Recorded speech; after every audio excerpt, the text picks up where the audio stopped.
Market के अंदर और क्या क्या ऐसी चीज़ें हो रही हैं जो कि बहुत अच्छे से नोटिस करने चाहिए।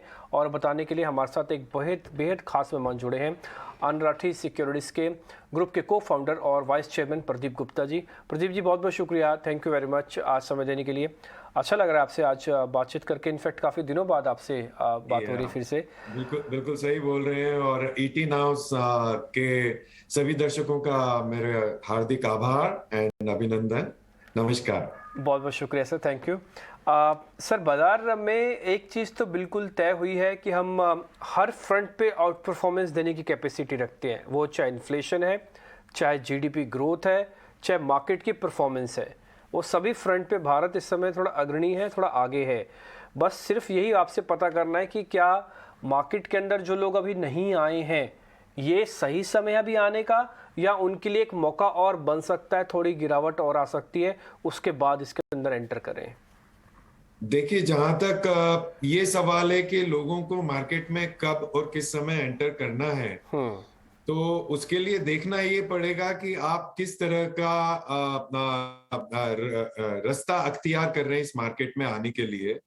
अगर आपका वास्तव में लॉन्ग टर्म का ध्यान है, जो कि 3 से 5 साल का होता है, तो मेरा ये मानना है कि 3 से 5 साल में अगर कोई भी निवेशक निवेश करने इस बाजार में आता है, तो उसको टाइम नहीं करना चाहिए मार्केट में, क्योंकि timing is something which is very very irrelevant in long term. And आपने देखा, अगर वास्तव में, और रिसर्च ने भी ये बताया हमको टाइम एंड अगेन, ये प्रूव हुआ है, और हमेशा हमने जितनी भी रिसर्च की और हमने जितने भी लोगों से बात की है, ये देखा गया है कि अगर किसी ने लंबे समय के लिए निवेश करना है इस बाजार में, मोर स्पेसिफिकली कैपिटल मार्केट में, तो लंबे समय के लिए अगर वो निवेश कर रहा है, तो timing is immaterial for that. Timing को देखना मुनासिब नहीं है। और इसीलिए ऑन द कॉन्ट्रेरी, इस तरह के मार्केट में जहां पे थोड़ा सा गिरावट है, उनको डेफिनेटली निवेश करना चाहिए। सवाल यह है कि उस समय उनके पास पैसा है, क्योंकि दिक्कत ये आ जाती है, जब मार्केट की टाइमिंग करने जाते हैं तो मार्केट को कोई भी बता नहीं सकता कि मार्केट नीचे जाएगा या ऊपर जाएगा, क्योंकि शॉर्ट टर्म में मार्केट हमेशा जो भी रिएक्ट करता है वो सेंटीमेंट्स पे रिएक्ट करता है। किस तरह के सेंटीमेंट्स उस समय चल रहे हैं, किस तरह के हालचाल उस समय चल रहे हैं, किस तरह की खरीदारी और बेचवाली उस बाजार में हो रही है।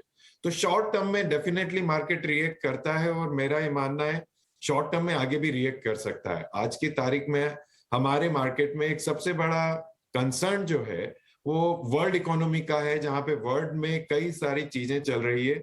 लार्जली, जैसा हमेशा से बात हुई है, कई लोगों ने बताया होगा, वो हम भी बात कर रहे हैं कि इन्फ्लेशन एक बहुत बड़ा मुद्दा है। इन्फ्लेशन के साथ साथ जियो पॉलिटिकल रीजन एक दूसरा बड़ा मुद्दा है। उसके साथ साथ चलते हुए ऑयल प्राइसेस एक तीसरा बड़ा मुद्दा है। अब इन तीनों चीजों में कोई भी फर्म राय या ओपिनियन दे दे, ये बहुत बड़ा मुश्किल काम है। तो ये इन सब तीनों चीजों में जिस तरह से घटबढ़ आती रहती है, और ये तीनों एक दूसरे से जुड़े हुए हैं।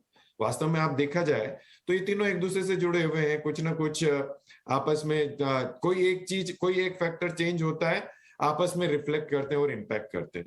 तो ये तीनों चीजों के कारण वर्ल्ड मार्केट रिएक्ट करते हैं, वर्ल्ड मार्केट से हमारे यहाँ मार्केट में भी रिएक्शन आएगा।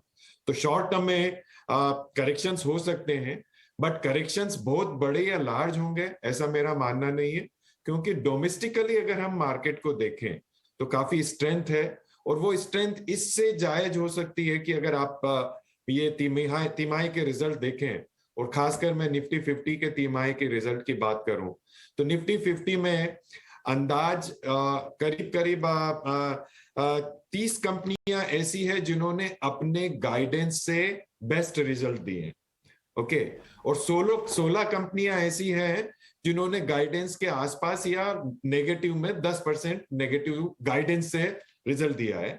इन टर्म्स ऑफ रेवेन्यू की बात करूं तो अबाउट 46 कंपनीज, जो कि 92% होता है 50 का, आई थिंक कंपनियों ने मोर और लेस ग्रोथ किया है सेल्स में, टॉप लाइन में। अगर मैं प्रॉफिट की बात करूं तो अंदाज अबाउट 28 से 29 कंपनियां ऐसी है जिन्होंने अपने गाइडेंस से अच्छा रिजल्ट और रिटर्न दिया है, और अबाउट करीब 7 कंपनियां ऐसी है जिन्होंने 0 से -10% रिटर्न दिया अपने गाइडेंस से। सो आई थिंक ये एक डेटा दर्शाता है कि दोनों तरफ, चाहे वो टॉप लाइन हो बॉटम लाइन हो, मोर देन 60% कंपनियां कॉन्स्टेंटली ग्रो कर रही है। ये एक डेटा हुआ। अगर सेक्टर वाइज एनालिसिस देखूं तो सेल्स की ग्रोथ में सारे के सारे सेक्टर ने ग्रो किया है, और वो growth percentage on an average 4% say about 70% के बीच में डिफरेंट डिफरेंट सेक्टर में डिफरेंट डिफरेंट कंपनियों ने ग्रो किया है। इसी तरह अगर मैं अर्निंग की बात करूं, जो कि प्रॉफिटेबिलिटी की बात करूं, तो आई थिंक टेक्नोलॉजी सेक्टर हुआ, दूसरा एक कंज्यूमर डिस्क्रिशनरी सेक्टर हुआ, तीसरा एक इंडस्ट्रियल सेक्टर हुआ, जिन्होंने स्लाइटली या little bit more D growth किया है। अदरवाइज ऑल अदर सेक्टर ने ऑन एन एवरेज ग्रोथ किया है, और वो ऑन एन एवरेज में 1% से लेके 35% तक की ग्रोथ इन अर्निंग्स भी आई है।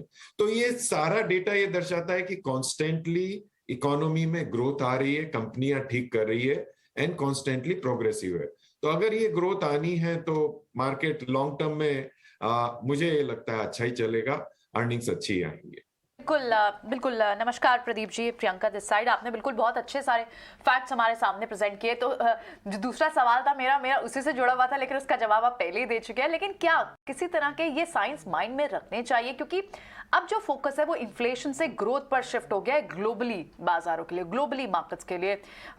यूएस में आप जिस तरह से कंपनी देख रहे हैं, वहां तो माइल्ड रिसेशन की बात भी की जा रही है, लेकिन आपने जो डेटा पॉइंट्स बताया उससे जाहिर तौर पर हमने Q1 में जो कॉर्पोरेट अर्निंग्स देखी, उससे कहीं पर भी यहाँ स्लो डाउन के साइंस नहीं देखते हैं। लेकिन क्या Q2 भी इसी तरह का मोमेंटम दिखा सकता है, इसी तरह की ग्रोथ ड्रिवन मूवमेंट आपको Q2 की अर्निंग से भी दिख सकती है?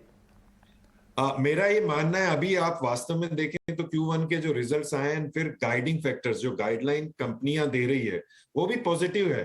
कोई भी कंपनी ने नेगेटिव या माइनस गाइडलाइंस नहीं दी है, और उसी पे एक एक्सपेक्टेशन बिल्ट होती है।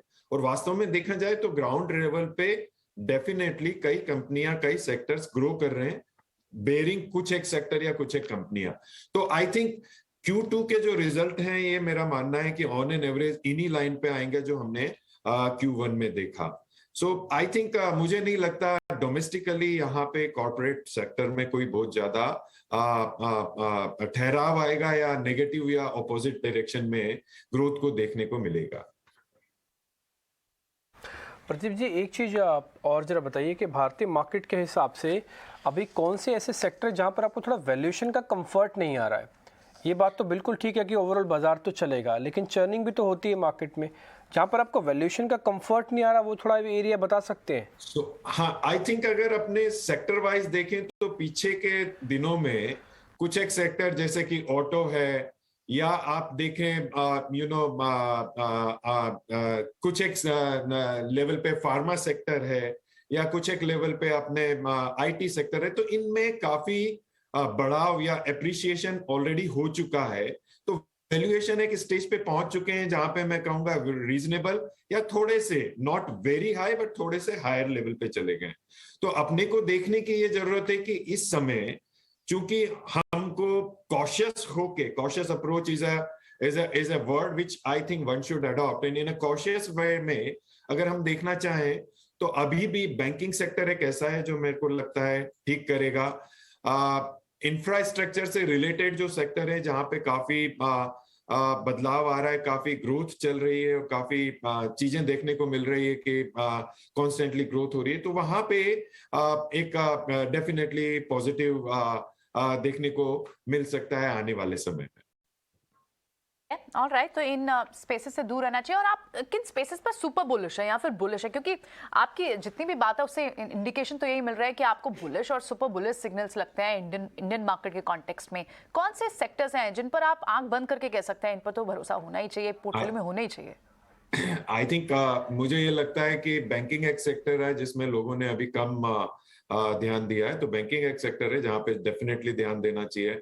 आईटी दूसरा सेक्टर है जहां पे आप लोगों को डेफिनेटली वॉच करते हुए कुछ अपना निवेश रखना चाहिए। फिर जैसे मैंने बोला, इंफ्रास्ट्रक्चर से रिलेटेड कंपनियां जो भी हैं उनमें जरूर ध्यान देना चाहिए, क्योंकि वहां पे एक बड़ा इन्वेस्टमेंट्स हमारी सरकार करने जा रही इस साल में, जो कि बजट में भी बोला है और गवर्नमेंट कंटिन्यूअसली उस ओर ध्यान दे रही है। तो वो निवेश डेफिनेटली एक पॉजिटिविटी की ओर दर्शाता है। और हमारे यहाँ पे इंफ्रास्ट्रक्चर में अभी भी काफी गैप है, जहाँ पे काफी काम होना है, और वो काम होगा तो वो सेक्टर डेफिनेटली ग्रो करेगा। प्रदीप जी, बहुत शुक्रिया आपका हमारे साथ जुड़ने के लिए, सवालों के जवाब देने के लिए और बाजार पर आपका मैक्रो आउटलुक हमारे साथ शेयर करने के लिए। चलिए आगे